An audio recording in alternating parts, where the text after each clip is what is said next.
ஹாய்ங்க. Welcome to Jothima family Tamil. என்னங்க எல்லாரும் நல்லா இருக்கீங்களா? நாங்கள் ரொம்பவே நல்லா இருக்கோம். நீங்களும் உங்கள் வீட்டில் இருக்கிற எல்லாருமே ஹாப்பியாகவும் ஹெல்த்தியாகவும் இருப்பீங்க அப்படிங்கிற நம்பிக்கையோடு இன்றைக்கி இந்த விளாக்குள்ளே போயிடலாம். இன்றைக்கான விலாக் என்ன ஷேர் பண்ணியிருக்கேன்னு பார்த்தீங்கன்னா, ஒரு மோட்டிவேஷ்னல் வீடியோ தான். யாரெல்லாம் டிஎன்பிஎஸ்சி குரூப் 1 குரூப் 2க்கு இப்போ படிச்சுட்ருக்கீங்களோ அவங்களுக்கு எல்லாருக்குமே கண்டிப்பாக யூஸ்ஃபுல்லாக இருக்கும். வீடியோவை ஸ்கிப் பண்ணாமல் பாருங்கள். வீடியோ பிடிச்சிருந்ததுன்னா மறக்காமல் சேனலை சப்ஸ்கிரைப் பண்ணிவிட்டு ஃப்ரெண்ட்ஸ் அண்ட் ஃபேமிலிக்கு ஷேர் பண்ணுங்கள். எனக்கு கொஞ்சம் சப்போர்ட் பண்ணுங்கள். நேத்திக்கு இந்த டப்பில் கழுவி வச்ச பாத்திரம்லாம் வெளியே இருக்குது. இன்றைக்கான பாத்திரம்லாம் இன்னும் வாஷ் பண்ணல. ஆனால் காலையில் பிரேக்ஃபாஸ்ட் எல்லாம் முடிச்சாச்சு. லஞ்ச் எல்லா வேலையும் முடிச்சுட்டு அப்புக்குட்டியை பாப்பா கூட்டிகிட்டு போயிட்டு பஸ் ஏற்றிட்டு வரேன்னு சொல்லிட்டு போயிருக்காங்க. முன்னாடியெல்லாம் அப்புவை நான் ஆட்டோவில் தான் அனுப்பிச்சிட்டு இருந்தேன். ஆனால் இப்போ பார்த்திங்கன்னா ஆட்டோ வேணாம் அப்படின்ட்டு பஸ்ஸுலேயே அனுப்பிடலான்னு சொல்லிட்டு பஸ்லேயே அனுப்பிட்டுருக்கேன். ஏன் நான் பஸ்ஸு சூஸ் பண்ணேன்னா, ஆட்டோவில் அதே காசு தான் வாங்குறாங்க. 2000 அந்த மாதிரி தான் மந்த்லி வாங்குறாங்க. ஆனால் அந்த ஆட்டோவில் கரெக்டாக சீட்டில் எவ்வளோ பிள்ளைங்க பத்துறாங்களோ அவ்வளோ பேரை உட்கார வைக்காமல் மடி மேலே உட்கார வைக்கிறது, ஆட்டோலேயே பன்னு மாதிரி ஃபுல்லாக அடுக்கி வச்சு குழந்தைங்கள கூட்டிகிட்டு போகிறாங்க. அதுவும் இல்லாத அந்த கார்னரில் இருக்க அந்த கம்பி மேலெல்லாம் உட்கார வைக்கிறாங்க. அது அந்த அளவுக்கு சேஃப் கிடையாது. அதனால் ஸ்கூல் பஸ்லேயே போயிட்டு வரணும்னு சொல்லிட்டு நான் ஸ்கூல் பஸ்லேயே அனுப்பி வச்சுட்டேன். இன்றைக்கி நான் லீவ் போட்டிருக்கேன். எதுக்காக அப்படின்னா, என்னோடய துறை தேர்வுக்காக ப்ரிப்பேர் பண்ணுறதுக்காக லீவ் போட்டிருக்கேங்க.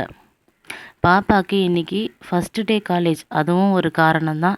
குழந்தைய ஃபஸ்ட்டு டே காலேஜ் போகிறப்ப நம்ம வீட்டிலேருந்து கொஞ்சம் அனுப்பி வைக்கலாம் அப்படிங்கிறதுனால என்ன டைமிங் போகிறாங்கன்னா மார்னிங் காலேஜ் அவங்க எடுத்த கோர்ஸ் கிடைக்கல. அதனால் ஈவினிங் காலேஜ் தான் அனுப்பிட்டுருக்கேன். இன்றைக்கி தான் ஃபஸ்ட்டு டே கிளம்புறாங்க. டைமிங் ஒரு 12:30க்கு காலேஜ் ஸ்டார்ட் ஆகுது. ஒரு 5:30 வரைக்கும் காலேஜோட டைமிங். டே காலேஜாக இருந்தால் ரொம்பவே கொஞ்சம் ஈஸியாக தான் இருந்திருக்கும். ஆனால் அந்த கோர்ஸ் இல்லாத காரணத்தால் இந்த மாதிரி போக வேண்டியதாக போயிடுச்சு. மற்ற காலேஜில் இருந்தது, ஆனால் அது ரொம்ப தூரமாக இருக்குது அப்படிங்கிறதுனால இது ஒரு 15 மினிட்ஸ் டு 20 மினிட்ஸில் போயிட்டு பார்த்திங்கன்னா பஸ்ஸில் இறங்கிடலாம். அதனால தான் இதை ப்ரிஃபர் பண்ணேன். காலையிலே எழுந்திரிச்சு ரெடி ஆகிட்டு தம்பியை கூட்டிகிட்டு போயிட்டு பஸ் ஏற்றிட்டு வீடு கொஞ்சம் பெருக்கிட்டாங்க. அதுக்கப்புறம் பூஜையெல்லாம் முடிச்சுட்டு சாப்பிட்டுட்டு கரெக்டாக கிளம்புறப்போ பார்த்திங்கன்னா ஒரு 11:30 இருக்கும்னு நான் நினைக்கிறேன். கொஞ்சம் சீக்கிரமாக போயிடலாம், ஃபஸ்ட் டே இல்லையா, அதனால கொஞ்சம் சீக்கிரமாக போயிடலான்னு சொல்லிட்டு 11:30க்கெல்லாம் கிளம்பிட்டாங்க. பெண் பிள்ளைகளுக்கு எவ்வளோ தான் நம்ம பண்ணாலும் ஒரு தலைவாரி கொஞ்சமாக பூ வச்சாங்க அப்படின்னாவே அது ரொம்பவே அழகுதாங்க.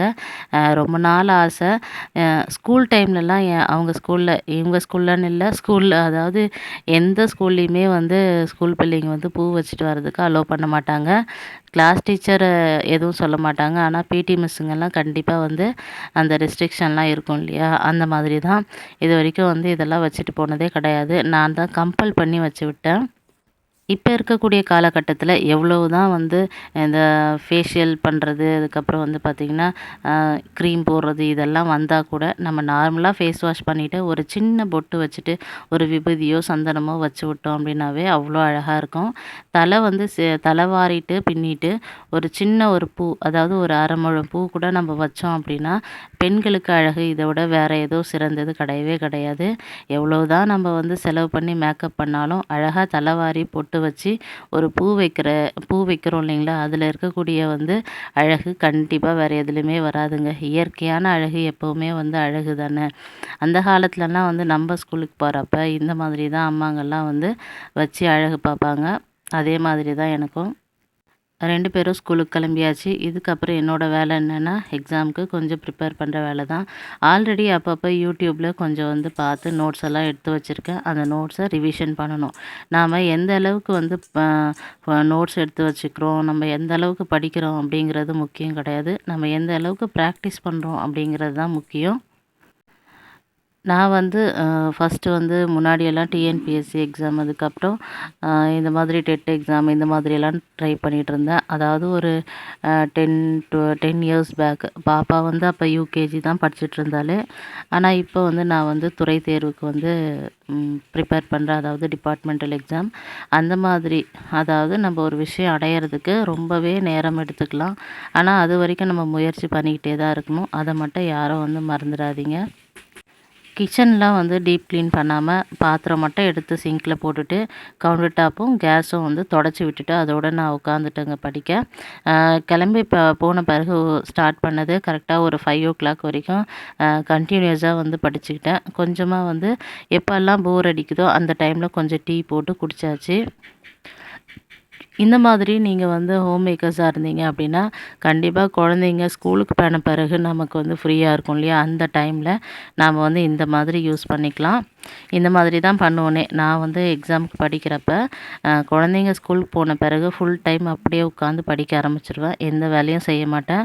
குழந்தைங்க எப்போ வரப்போகிறாங்களோ அதுக்கு 1 hour பிஃபோர் மட்டும்தான் நான் எந்திரிப்பேனே. எழுந்து டைம் வச்சுப்பேன். இந்த டைம்குள்ளே நான் இந்த வேலையை எல்லாத்தையும் கம்ப்ளீட் பண்ணணும் அப்படின்னு சொல்லிட்டு உடனே வந்து பாத்திரம் கழுவுறது, ஆல்ரெடி கிச்சனெல்லாம் க்ளீன் பண்ணிகிட்ருப்பேன். பாத்திரம் கழுவிட்டு அதே கையோடவே வந்து வாஷிங் மிஷினில் துணியை வந்து லோட் பண்ணிடுவேன். அது வந்து ரெடி ஆகிறதுக்குள்ளே இங்கே வந்து பாத்திரம்லாம் ரெடி ஆயிரும். பாத்திரம்லாம் கழுவி முடிச்சிடுவேன். அதுக்கப்புறம் நைட்டுக்கு என்ன தேவை அப்படிங்கிறத பார்த்து ஈவினிங்கே சமைக்க ஆரம்பிச்சிருவேங்க. ஏன்னா அதுக்கப்புறம் குழந்தைங்களுக்கு ஹோம்ஒர்க் சொல்லி கொடுக்கணும் இல்லையா, அதனால் ஈவினிங்கே வந்து சமைக்க ஆரம்பிச்சிட்டேன் அப்படின்னா ஒரு 6 o'clock முன்னாடியே வந்து சமையல் வேலை எல்லாமே முடிஞ்சிடும். ஏதாச்சும் நைட்டுக்கு தோசை ஊற்ற போகிறோம் அப்படின்னா கண்டிப்பாக ஒரு குழம்பு மட்டும் ஊற்றி ரெடி பண்ணி வச்சுருவேன். எப்போவுமே எனக்கு நேரம் இல்லை. எனக்கு வந்து பார்த்திங்கன்னா மேரேஜ் ஆகிடுச்சி சிஸ்டர், எனக்கு குழந்த இருக்குது, எனக்கு என் மாமியாரை கவனிக்கணும், சமைக்கணும், வீட்டில் வந்து பாத்திரம் கழுவணும், எனக்கு வேலை இருக்குது அப்படின்றத சொல்கிறத முதல்ல வந்து தயவு செஞ்சு நிறுத்திடுவோம். நாம் எப்போவுமே நம்மளோட குறிக்கோளை ஃபிக்ஸ் பண்ண பிறகு நாம் எப்போவுமே டைம் கிடைக்கல அப்படின்னு நம்ம சொல்லவே கூடாது. அதுக்கான டைமை நாம் தான் வந்து மேனேஜ் பண்ணி கரெக்டாக ஒதுக்கணும். ஸ்மார்ட்டாக ஒர்க் பண்ணுங்கள், ரொம்பவே ஹார்ட் ஒர்க் பண்ணாதீங்க. சிலபஸில் என்ன இருக்குது அப்படிங்கிறத முதல்ல கையில் எடுத்து வச்சுக்கிட்டு சிலபஸ்க்கு என்ன தேவையோ அதை மாத்திரம் படிக்கணும். அது மட்டும் இல்லாமல் நம்ம புக்கே போதும். குரூப் 1 இருக்கட்டும், குரூப் 2 இருக்கட்டும், எல்லாத்துக்குமே நம்மளோட ஸ்கூலோட டெக்ஸ்ட் புக்கே போதும். நம்ம அதை விட்டு தவிர்த்து வேறு நிறைய வந்து சோர்சஸ் வந்து போகணும் அப்படின்னு அவசியம் இல்லை. பாலிட்டிக்கு மட்டும் லக்ஷ்மிகாந்த் புக் எடுத்தோம் அப்படின்னா போதும். அதோட நம்ம வந்து கரண்ட் அஃபேர்ஸ் நம்ம டெய்லி நியூஸ் பேப்பர் படித்தோம் அப்படின்னாவே அதில் இருந்தே நமக்கு வந்து எல்லா விஷயமும் வந்து தெரிஞ்சுக்கலாம். அதோட நம்ம ஒரு நோட்டை வச்சு நம்மளோட கரண்ட் அஃபேர்ஸ் எல்லாத்தையுமே டே டு டே நம்ம டேட் போட்டு எழுதி வச்சோம் அப்படின்னா ரிவிஷன் அப்போ நம்மளுக்கு வந்து ரொம்பவே யூஸ்ஃபுல்லாக இருக்கும். ஸ்கூலுக்கு போயாச்சு, வீட்டு வேலையெல்லாம் முடிச்சுட்டு அதோட ஈவினிங் வந்துட்டேன். குழந்தைங்க கொஞ்சம் பசிக்குது ஏதாச்சும் செஞ்சு கொடுங்கம்மான்னு சொன்னாங்க. அதனால் உளுந்து ஊற வச்சுருந்தாங்க. உளுந்து வடை செய்யலான்னு சொல்லிட்டு உளுந்து வடை தாங்க செஞ்சுக்கிட்டு இருக்கேன். இப்போ குரூப் 1க்கு படிச்சுட்ருப்பீங்க. படிச்சுக்கிட்டே இருந்தோம் அப்படின்னா கண்டிப்பாக நம்மளுக்கு ரிவிஷன் பண்ணுறதுக்கு டைம் கிடைக்காது. அதனால் எவ்வளோக்கு எவ்வளோ நம்ம வந்து டாபிக்ஸை கவர் பண்ணமோ அது எல்லாத்தையும் ரிவைஸ் பண்ணுங்கள். ரிவைஸ் பண்ண தான் நமக்கு வந்து கான்ஃபிடென்ட் வரும். அதே மாதிரி நிறைய வந்து மார்க் டெஸ்ட் அட்டென்ட் பண்ணுங்கள். மார்க் டெஸ்ட் அட்டென்ட் பண்ணோம்னா தான் நம்மளை நாம் வேல்யூ பண்ண முடியும். நம்ம எந்த அளவுக்கு வந்து பார்த்திங்கன்னா டெப்த்தாக படிச்சிருக்கோம், நம்ம எவ்வளோ மார்க் ஸ்கோர் பண்ணுறோம், இன்னும் நம்ம எவ்வளோ மார்க் ஸ்கோர் பண்ணோம், நம்மளோட வீக்காக நம்ம எதில் வந்து பார்த்திங்கன்னா எந்த சப்ஜெக்டில் ரொம்பவே வீக்காக இருக்குமோ அதில் நாம் இன்னும் கொஞ்சம் அதிகமான கான்சன்ட்ரேஷன் பண்ணி படிக்கிறதுக்கு ரொம்பவே யூஸ்ஃபுல்லாக இருக்கும். நிறைய மார்க் டெஸ்ட் அட்டென்ட் பண்ணோன்னா மட்டும்தான் நம்மளால் டைம் மேனேஜ்மெண்ட் அதே மாதிரி அந்த வீக் பாயிண்ட் எல்லாத்தையும் நம்மளால் கண்டுபிடிச்சி அதை வந்து நம்மளால் ரெக்டிஃபை பண்ண முடியும். பாரதியாரோட ஒரு சின்ன கோட் தாங்க எனக்கு ஞாபகம் வருது. "உங்களின் தோல்வி எங்கே ஒளிந்து கொண்டு உள்ளது தெரியுமா?" அப்படின்னு கேட்குறாரு. அதுக்கு பிரச்சனைகள் வரும்போது அல்ல, பிரச்சனைகளை கண்டு நீங்கள் பயந்து விடும்போது தான் அப்படின்னு சொல்கிறாருங்க. என்ன காரணம் அப்படின்னு பார்த்தீங்கன்னா, நிறைய பேர் நம்ம அந்த வேலையை செய்கிறதுக்கு முன்னாடியே பயம், கண்டிப்பாக நமக்கு வருமோ வராதோ, இவ்வளோ பேர் எக்ஸாம் எழுதுகிறாங்க, அதில் ஒரு ஆளாக நம்ம எப்படி வருவோம் அப்படின்னு சொல்லிட்டு நிறைய நமக்கு வந்து பார்த்திங்கன்னா அந்த கேள்விகள் இருக்கும். நாம் ஒரு விஷயத்துக்காக இறங்கிட்டோம் அப்படின்னா அதை பற்றி நம்ம வந்து சந்தேகப்படுறதோ அதை பற்றி நம்ம யோசிக்கிறதோ கூடவே கூடாது.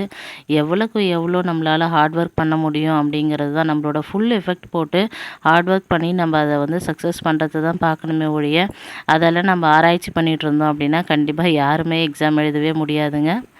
எப்போ நம்ம தோற்றுருவோன்னு பயப்படுறோமோ கண்டிப்பாக அந்த விஷயத்தில் நம்மளால் வெற்றி அடையவே முடியாது.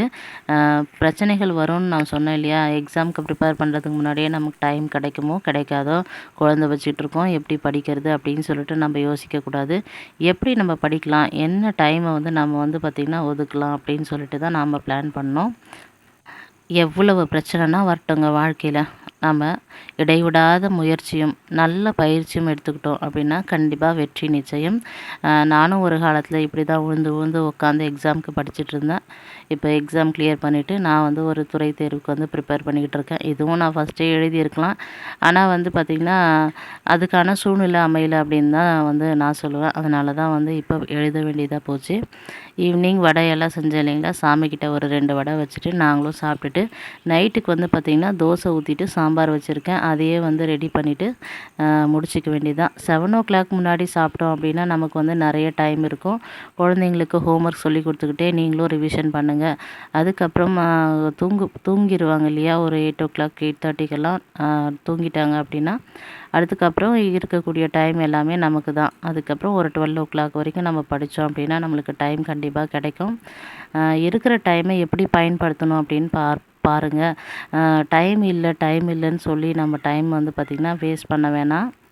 அதேபோல் எதையும் சாதிக்க விரும்பும் ஒவ்வொரு மனிதனுக்கும் நிதானம் தாங்க அற்புதமான ஆயுதமே.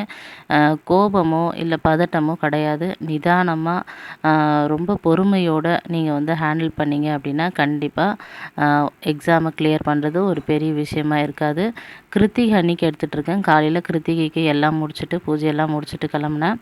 அதாவது சமையல் பண்ணி வச்சுட்டேன். மகா அப்பா தான் பூஜை பண்ணாங்க. ஈவினிங் வந்து இது இன்னொரு நாள் எடுத்துகிட்ருக்கேன் விலாக் இது. ஈவினிங் வந்த பிறகு கொஞ்சம் தோசை மாவெல்லாம் ஆட்டி எடுத்துகிட்டு வந்தாங்க. தேவையான அளவு தோசை ஊற்றலான்னு எடுத்து வச்சுட்டு மீதி எடுத்து உள்ளே வச்சுட்டேன்.